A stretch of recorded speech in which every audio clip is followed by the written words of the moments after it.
What's today all about? I'm going to be teaching some of my favorite productivity tips, themes, tenets, additional insight to help you lead a productive life. Now, from a productivity standpoint, what I want to do today is I want to give you these. There's really 7 tips, but let's just call it 5 base tips and a bonus.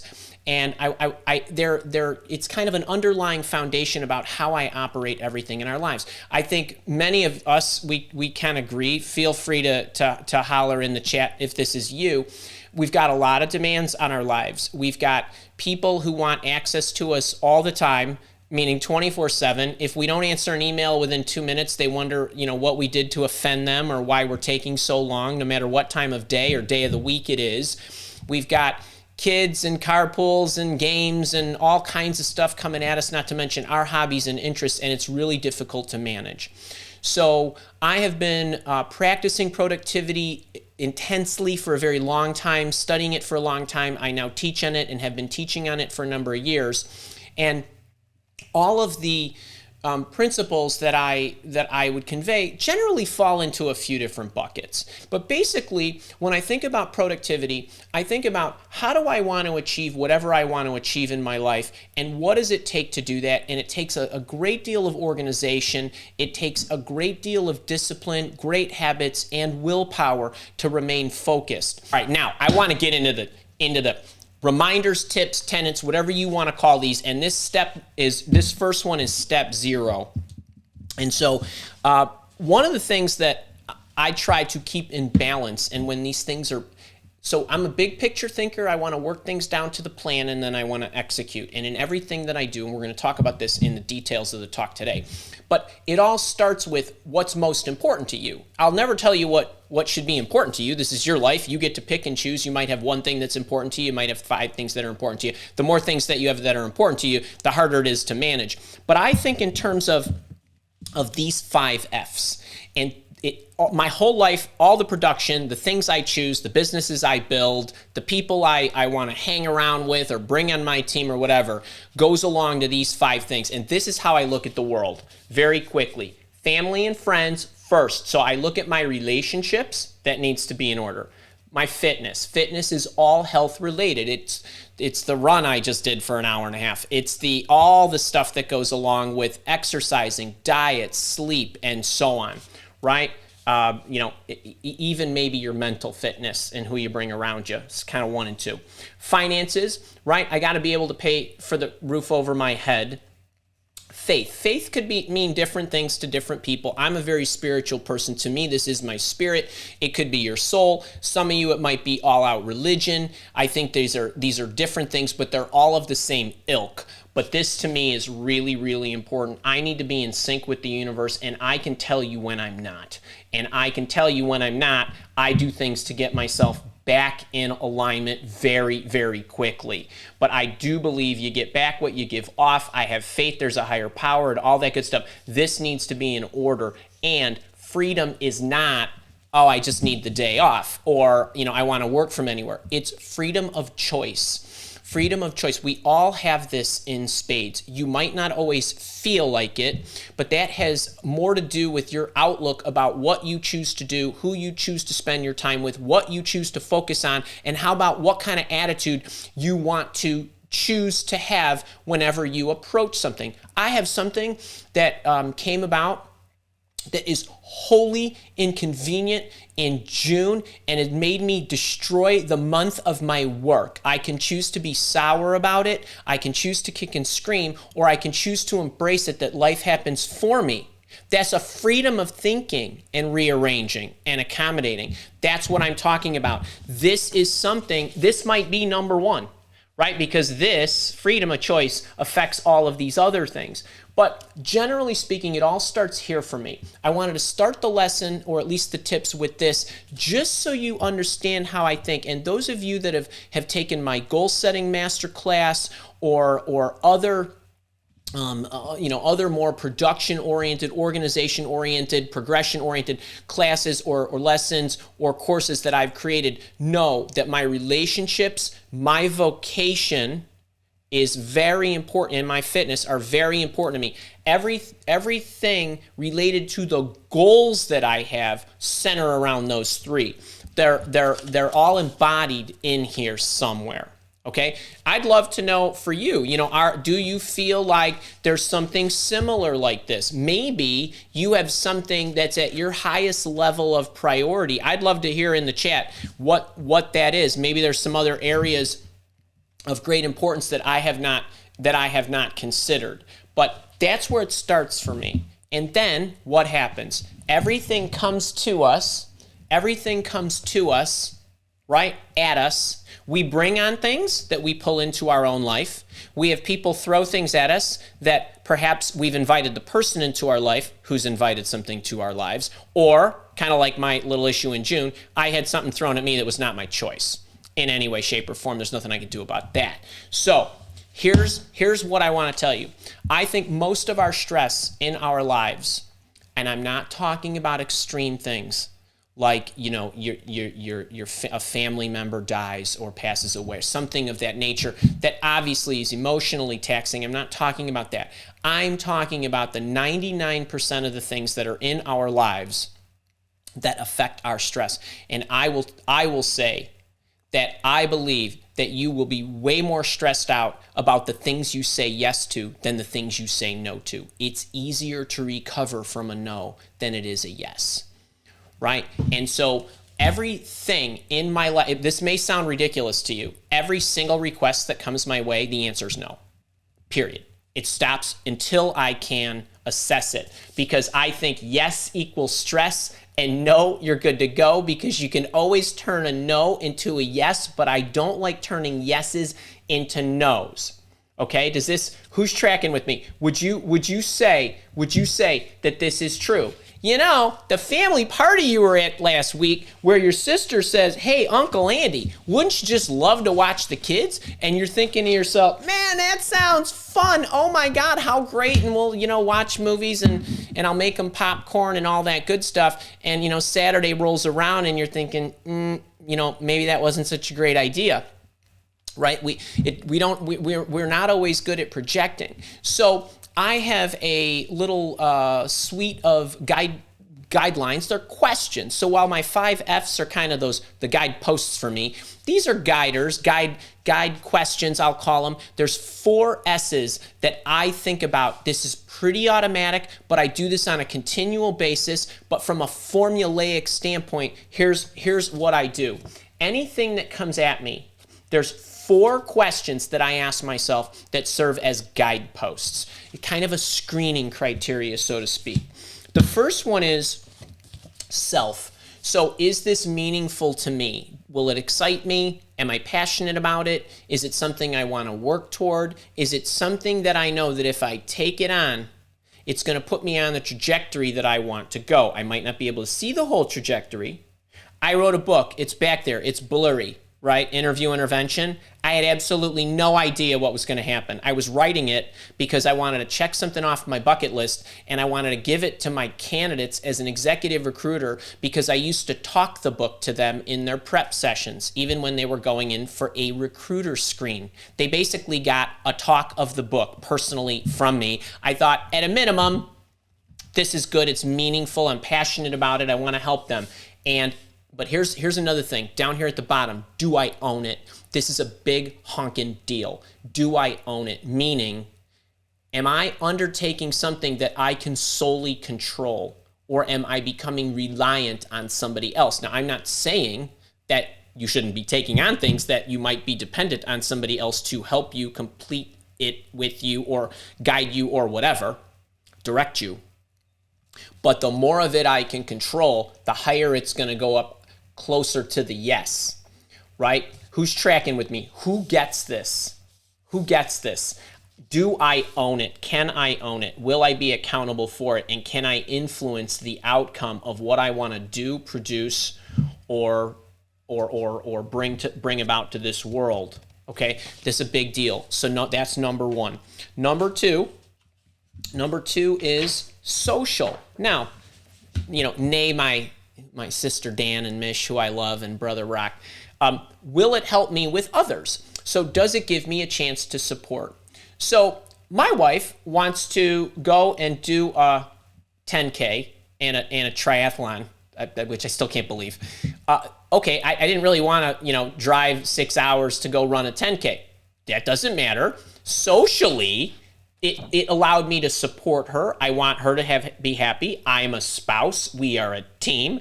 I love doing this stuff too. But so, okay, yes, I'm happy to do that, right? Because it gives me a chance to support her. I would say it's also this too, but you know what I'm saying, right? Is it a chance for me to support my spouse, my partner, my kids, my community, my market, my company, or whatever? Social, second S. Third S, skill. Okay, am I building a skill, or is it helping me grow in an area that's vital for my success? Let me give you a great example of something that I say no to almost 100%, like 99 point and change. So about, 3 times a week, 4 times, 5 times maybe, week in, week out, year in, year out, I get asked to speak. And my automatic answer is no. Because while it's nice to be invited, if somebody wants me to go and speak to a group of people, whether it's 20 or 2,000, that's actually a small number of people that I'm going to serve, and it's in this, from a skill set standpoint, I can speak. Sure, I can speak better, right? Everybody can. We can always get better. But is it a skill that I need that's vital to what my success? I would argue I would rather, I have no idea how many people are actually on this thing right now, but I'd rather turn the camera on and talk to 100 or 1,000 and have 10,000 watch it, or 100,000 watch it, or 1,000,000 watch it, and help them that way. And that's a skill that I think is more vital to my success. So I have to evaluate, can I take that on? Not to mention, I'm probably going to have to travel somewhere, or perhaps develop something specific, or something that I would have to do that would require what? A lot of energy.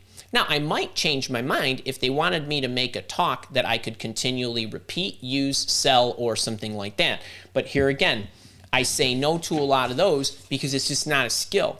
Now, I want you to think about, is it a skill that you would like to build? But it's one thing for it to be a skill you'd like to build. It's another for it to be vital for your long-term success. So think about that. And then, I've alluded to this one already, but service. Is there a true need for this? And a lot of time, I want to differentiate my service to you. I develop things that I think you will need, or I think you might like, and I'm not always right. But what happens is I get it up and running in the spirit of it, right? In the spirit of this, I get it up and running, and then I listen to what you say. Andy, that served me well. Andy, it didn't really help me. Or I can look at statistically, were a lot of people interested? What kind of people were interested? And what happened? There's a lot of tinkering that we need to do.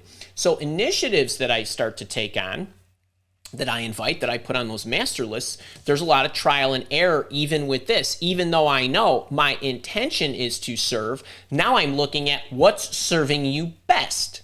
Right? So there are nuances to these 4 things: self, social, skill, and service. Now, I'm pretty automatic because I know certain things fall into certain buckets.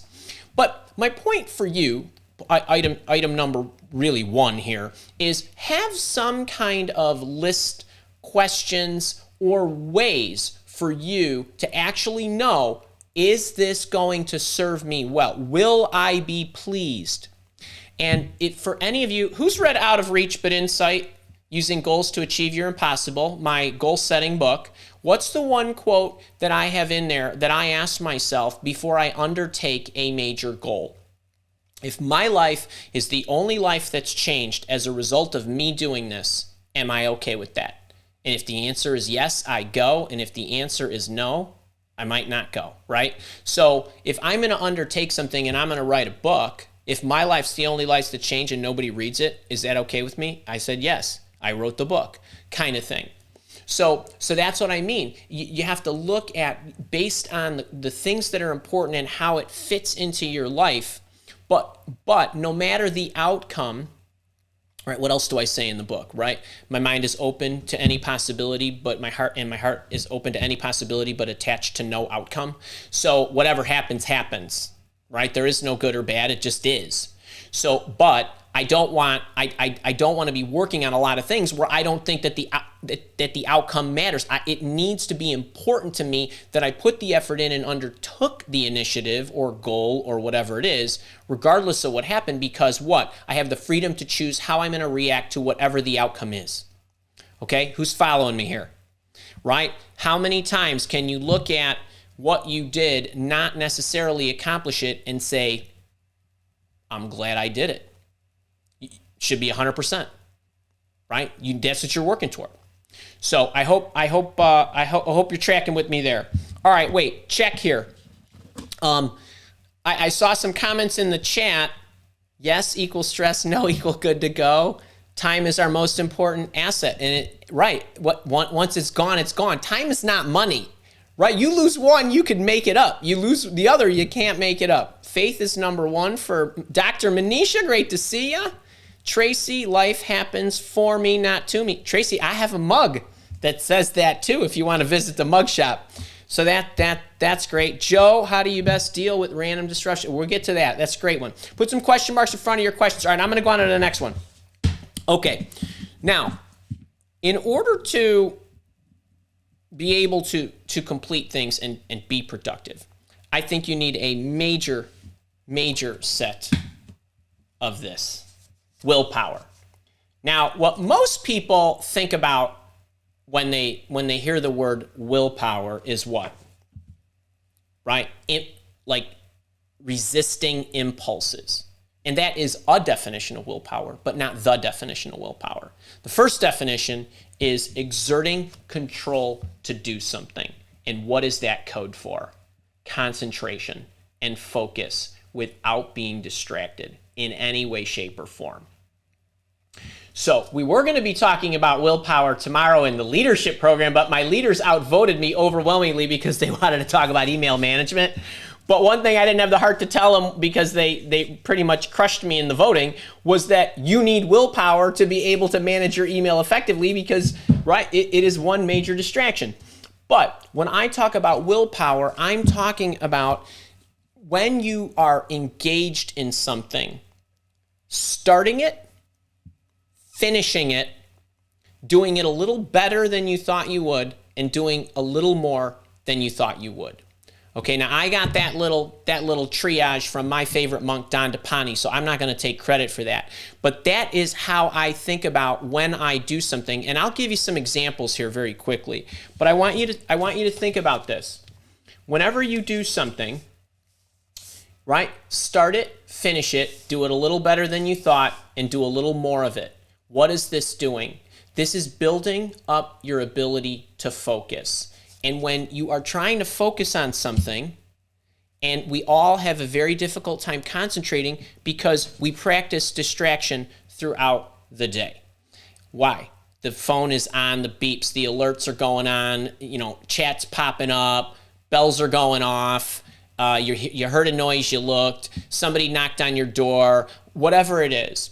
And so our lives are conditioned to be distracted. So most of us have a very difficult time remaining focused and locked in. We could talk about being focused and locked in on something that's very long-term, a goal, or we can talk about something very, very short-term, very focused, like me speaking with you right now. Now, what I do, and I didn't get into this in the mini camp that you just saw, but I did talk about this in full in the leadership program, in the library, the leadership assets. I did a whole focus session, but I want to give you a couple of tips from that right now.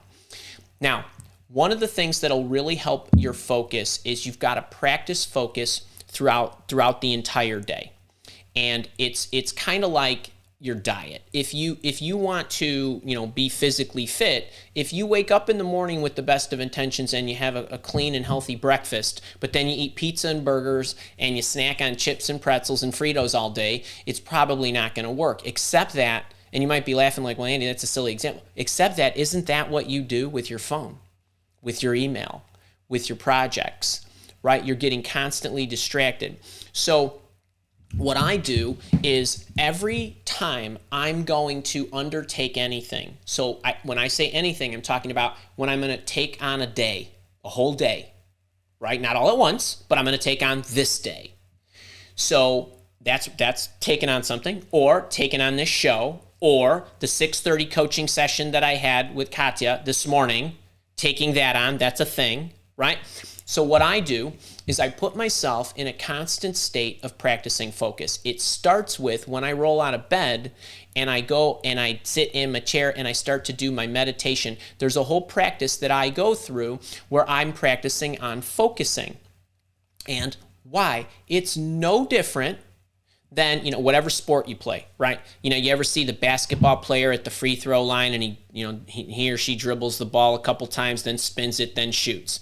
That's a drill, right? A golfer who's warming up to hit a shot, a track star who's doing her little strides or whatever it is to warm her legs up, or whatever it might be. Well, each day that I tackle is going to require me to focus on many, many things and keep distractions out. In order for me to do that, I need to go to my free throw line, dribble the ball, tap it, go through my routine or whatever. Part of my routine is a portion of my meditation is actually practice focusing, and I do it with all the senses. Meaning, so I do it with my ears, and I try to stretch them and see what I can hear. I think about my mind and concentrating on a thing and locking in on a thing for a period of time. I move energy through my body. That's focusing. So I'm practicing in the most ideal environment where I'm not likely to get interrupted, because there's nothing to interrupt me. There's nothing going on at that hour of the morning in my house or anywhere else for that matter. So what I'm doing is I'm conditioning myself. And then as I go through the day, there's elements of focusing in everything that I do. And I'll get into some of the work habits here and one of the other tips I want to give you. But think in terms of anything that you do on any given day, it is absolutely 100% an opportunity to focus. Well, I took a break at 7:31 this morning, and I had to do some things in the kitchen. I was washing the coffee pot. So I washed it all, I laid it on the mat, I dried everything, I put it back, I took the coffee mug, took the coffee pot, I filled it to 8 cups of water, I put that in, I tapped the coffee beans off, I wiped the thing down, right. Started what I finished, did a little better, did a little more. I could have just washed the coffee parts, right? That kind of thing. Fold in the laundry. How about having a conversation with a coworker? Anything, a phone call. Is your email on? Are you beep, beep, beep while you're trying to take a phone call? You're not practicing focusing on the person. That's what I'm talking about. So it's an all the time thing in everything that you do. If you are practicing willpower and you are approaching every single act that way, it'll really help you. This is something I've done a long, long time. Don DePani, I mentioned him. He talks about certain things like this. Emma Sapala wrote a book called The Happiness Track. I think, and I read it a long time ago, right when it came out. And she talks about these things too. But people who study this kind of stuff, it really helps. And you need to be able to become so accustomed that everything that you do, nothing is going to stop you. And I haven't even talked about setting up your environments and enablers for this. So this is a big honking deal. And I got some comments coming in related to focus. Joe Glaser, how do you best deal with random disruptions? All right, let me get to that in the Q&A. Terry Hoffman, what's up? So should we avoid multitasking? Yes, like the next pandemic. Amanda, distraction times 1,000 when you have ADD. It is hard. What's the baby step to start with? I'm going to get to that one. I'm going to get to the baby step here in a minute if the whole day is out of reach.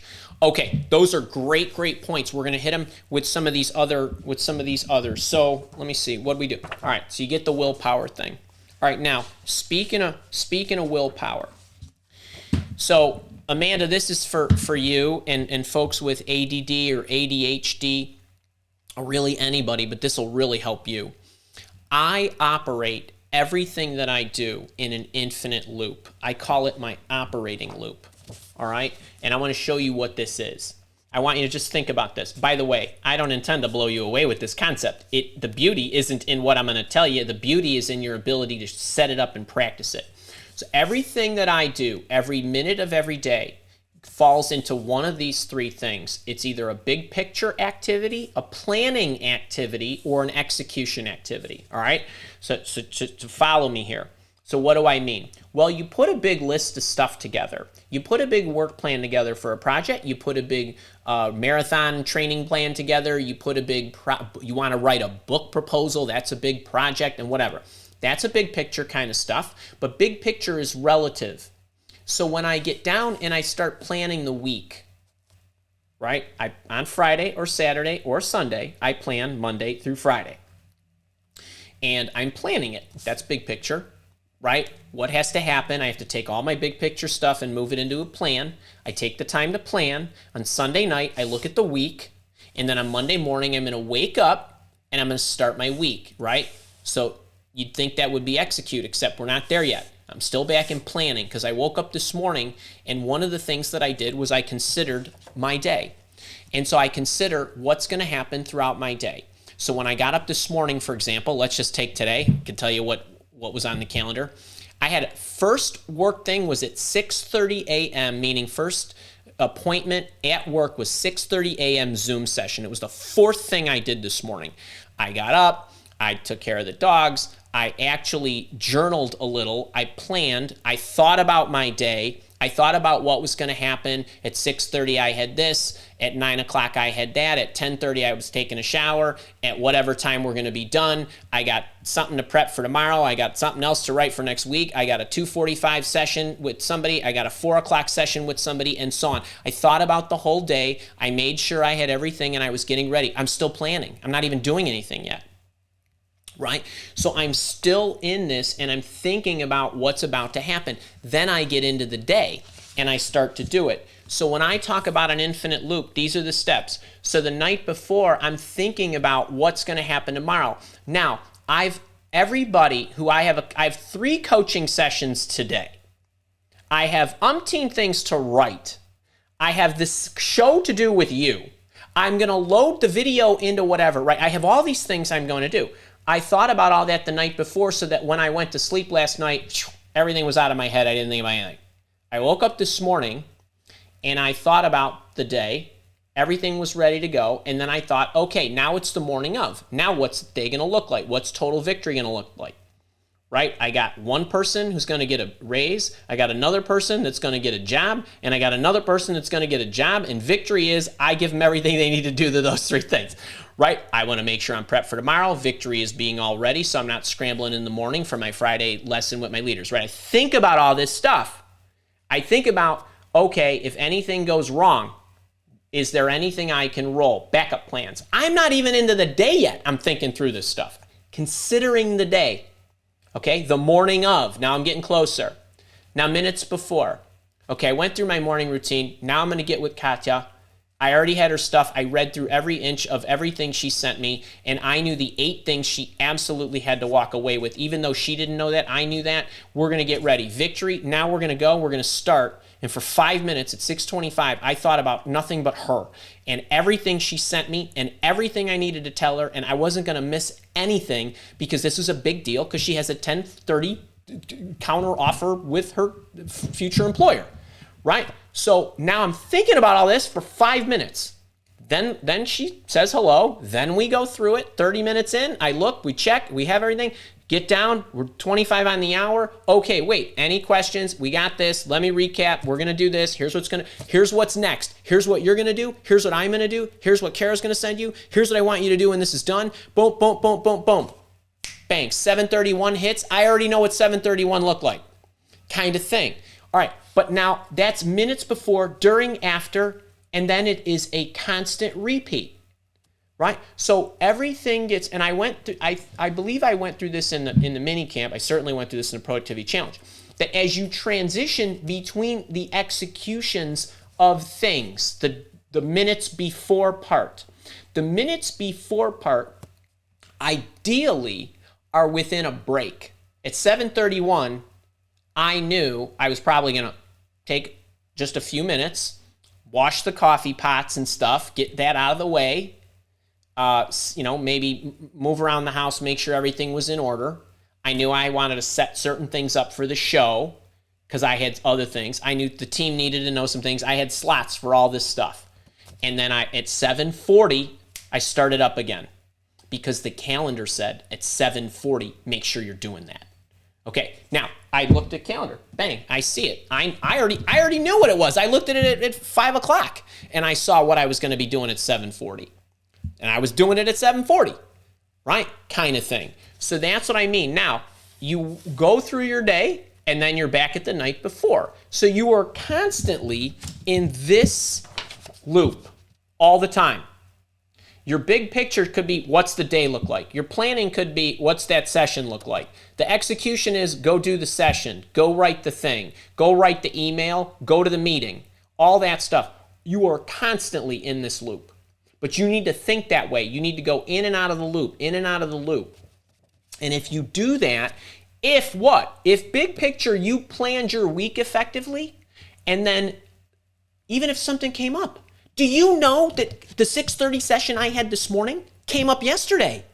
We got the panic email at 4 o'clock yesterday that she had a 10:30 this morning. What did I do? I want to get her in, kind of thing. I didn't know I was going to have a 6:30 session. Okay. That's a disruption, sort of, right? Who's with me? Is anybody's life like this? Right? You guys like, Andy, you're the nuttiest dude I ever heard of. I'm telling you, I'm giving you what I do. I'm trying to put it in language that you get so that you can translate this to your life. And we got a Q&A, so we're going to take your scenes here in a minute. But you see what I'm saying, right? Who's tracking with me? Can I get a nod? I can only see a few of you. Donna, James, Sue, Geraldine. I'm getting a nod. Thumbs up. James, come on. James R.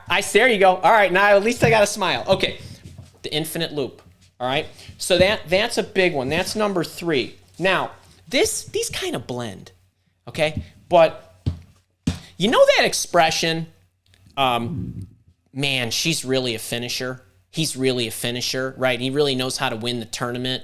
They really know how to, get it done in the clutch, right? You guys understand that expression? Okay, don't ever say that about me. I want you to say, that damn Coach Andy, man, he was the best starter ever. Because people who finish well likely started well because they were obsessed about starting. And so, the common expression is like, cue the environment. I did not have one thought required this morning when I got up. Not one. I'm going to give you an example. 0 start time. Okay. Last night I get ready. I look through all the coaching sessions, all the emails, everything, the documents, the resumes, the whatevers. I go through everything, and I needed to contact one of the people I was coaching, and I said, hey, you need to watch this before we talk tomorrow. Wipe the desk down. I got a diffuser sitting right there. It's running right now, right? The little diffuser with the water and the oils. I'm going to knock off for the day. That diffuser is filled to the top with the oils I want for today. Candle sits right there, right? I wake up, I sit up to the desk, I light the candle. It's right here, all right? The book is here. The journal is open to the front page so that I could run through my reminders. You haven't seen the front page of my journal? Join me on Instagram. I show you the checklist of everything I look at every day before I start the day, right? Remind myself about being responsible for my energy, not complaining, a bunch of other things that I want to make sure I do every day. Well, what? It's like anything.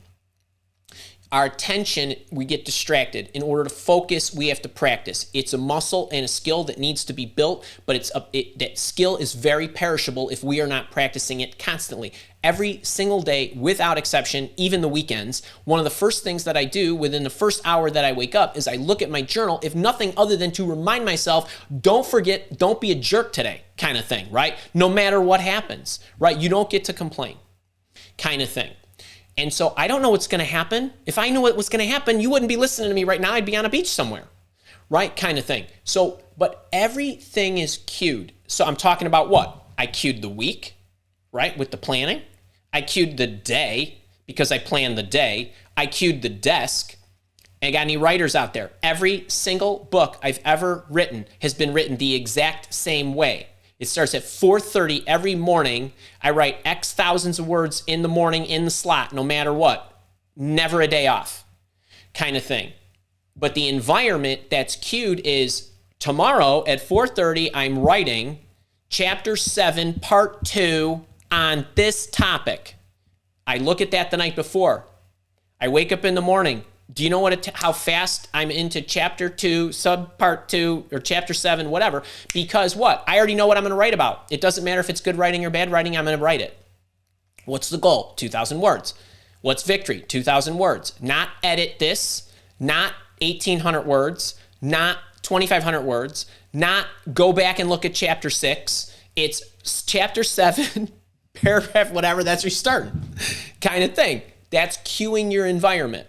If you want to run in the morning, what's cueing your environment? Shoes out, socks out, clothes out, ear pods, whatever kind of thing, right? Same kind of thing. That's cueing your environment. Zero start time, okay? Zero, who's tracking? You get this, right? Why are you so slow? Because it takes you 10 minutes to figure out what the meeting agenda is when you should have had it, right? Actually, everybody should know what the meeting agenda is. Actually, what everybody really needs to know isn't the meeting agenda, it's the meeting goals. When we get done with this meeting, we will have the answers to whatever kind of thing. When I get done with the 4:30 writing hour, I'm going to have chapter 7, part 2, subsection whatever done, period, right? Then I envision that, then I do it, then I look back, then I park it, right? I went into all the detail on that, all the whole transitions. And why are the transitions such a big deal?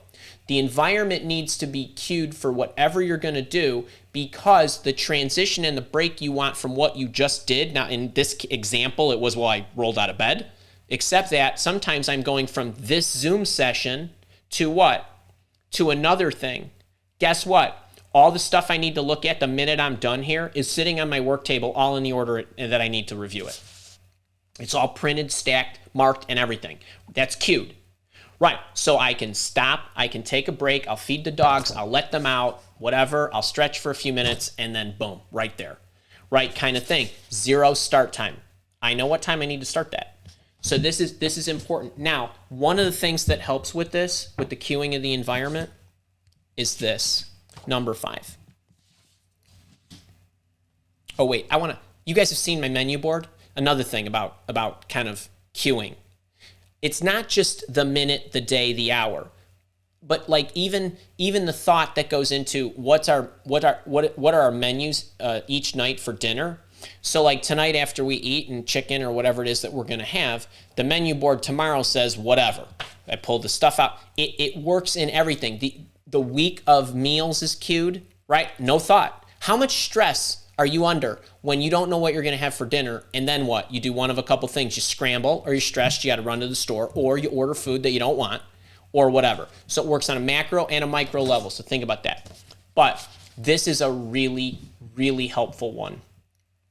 You know, whoever said batch up all your work because it's more economical? Okay, I don't subscribe to that, because I think frequency and the number of touches that you have at something you do will make you so much better, so much faster, and I'm talking about everything in your life. So let's talk about a couple of examples. When I was an executive recruiter full-time, that's all I did, right? So I didn't do any of this stuff. And, you know, I had to get clients. I had to understand the searches and who they were looking for. I had to reach out to candidates. I had to interview the candidates. I had to ask the candidates and see if they were interested in being presented to my client. I had to prep them. I had to send them into their interviews. I had to debrief them, negotiate their contracts, and so on. So there's many different things. So there's marketing aspects to the business. There's service aspects to the business. There's recruitment or aspects to the business, and so on. Same kind of thing with me now. I have to market my programs, shows, I write to you, I service the products, and so on. I got into the habit, and it served me well, of working on all parts of the business every single day. And so when you take days off, for example, if I got a client and I then focused solely on finding candidates, if that search was done and they didn't have any other clients, it was going to be hard for me to start up again. I know a lot of you guys are job searching right now. What's a great example? Right? You get a company who's willing to interview you, and what do you do? You stop reaching out to other companies. Same thing, same analogy. Insert this, take that out, right? Kind of thing.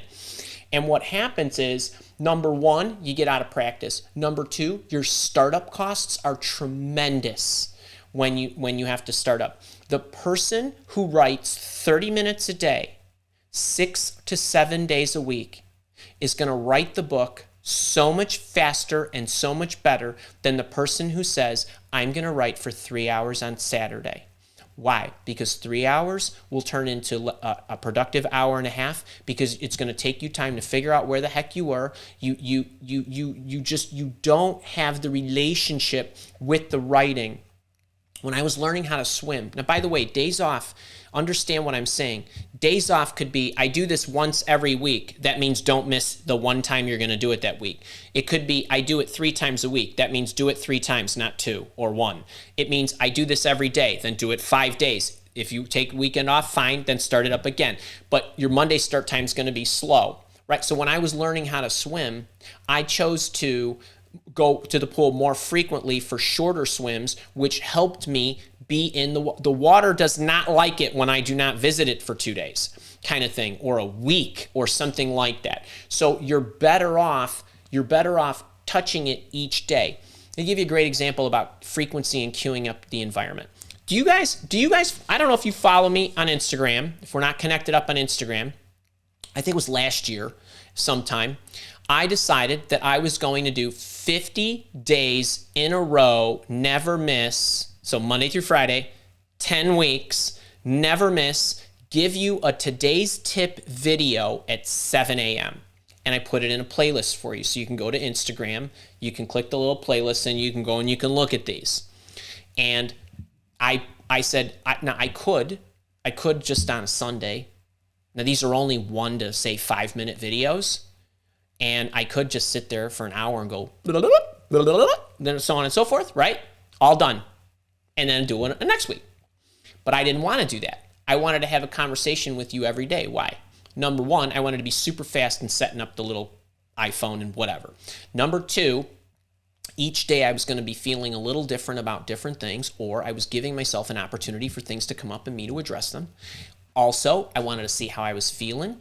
I might want to change the topic. I might want to do it in that sequence. But ultimately, are any of you in relationships? Isn't it better to talk every single day than once a week, kind of thing? I look at what I do with you as a relationship. If I don't show up on a Thursday, it hurts me.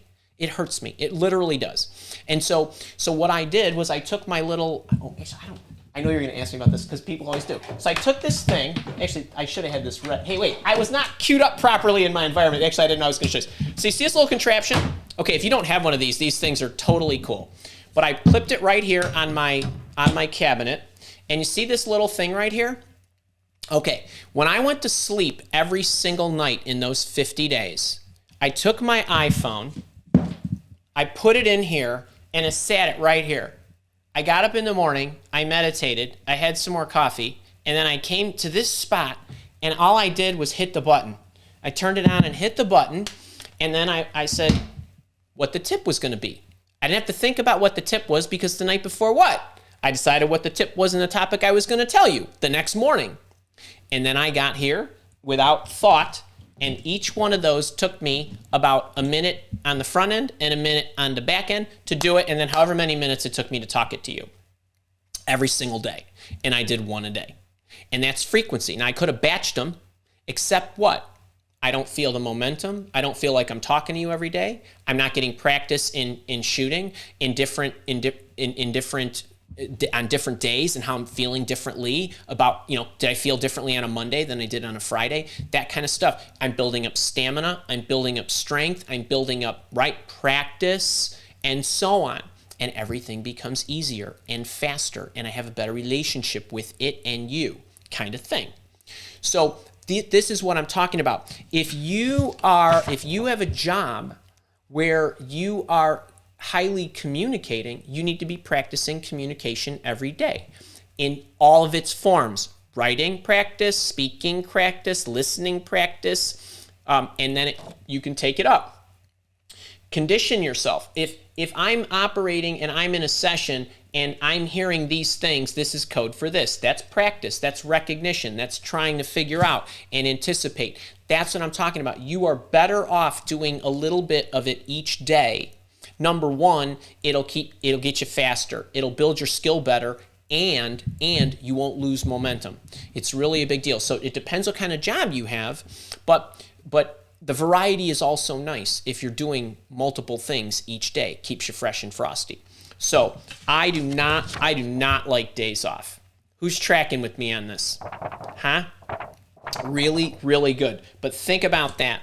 And then, so that was number 5. And then I've got a few bonus things here that I think, these are kind of common sense, but it'll make me feel better to tell you, because I still can't get over when I'm on Zoom sessions with my coaching clients and I hear the bells going off and, I'm trying to tell them something and they keep looking to see what, who's emailing them and things like that. But I have no alerts on my phone at all or iPad. No bubbles, no sounds, no email icons, none of that. And I'm talking about, like, if you emailed me, first off, the email's shut all the time. I don't ever keep email open. I set times. I'm going to look in the morning. I'm going to look as soon as we're done here, and I'm going to look after my day's done. That's it. Now, I might occasionally, if I happen to be doing something and I have my phone with me, I might glance at it, but I'm very disciplined. I just don't allow the interruptions to come in. I understand that you might have a different style of job. We talked at length about this in the productivity challenge about how to handle this, but I set times. I don't leave the browser open unless I'm actually looking for something with the internet. It's not open. Email's not open. No alerts are on the phone or the machine or my MacBook or whatever. I say no constantly. I do a lot because I say no a lot. Okay, so I just want you to I want you to think about these things and slow down. So just to kind of recap some of the main tips. I think about my 5 F's. These could be however many for you. Okay, I have some kind of guidelines in the way in which I think about what I'm going to take on, because what you take on, if you say yes to something, you say no to something else. So I go through my questions. I also make sure that I am constantly practicing willpower. Constantly practicing willpower. Right. Start something. I'm not talking about start a book and finish it. I'm talking about, actually quit a lot of books. Whatever you're going to start, do it. Right? Do it a little bit better and do a little more, meaning accomplish a little bit more. Make sure you stay in the infinite loop, right? Okay? You are constantly thinking big picture, planning, and then doing. Think, plan, do. Okay? Constantly. And then make sure whatever you're doing, whenever you're doing it, it's ready to go. You burn a lot of time on the ends, in the start and at the finish, because your environment isn't cued and you didn't pack it up fast enough. And the more times you can touch something, the better.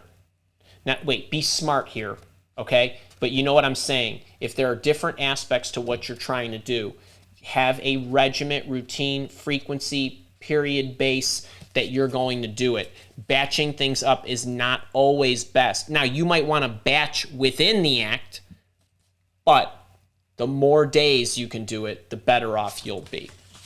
And then you got the bonuses, which I think are pretty straightforward. So I wanted to spend an hour, which we did on that. If you enjoyed that, let me know in the chat.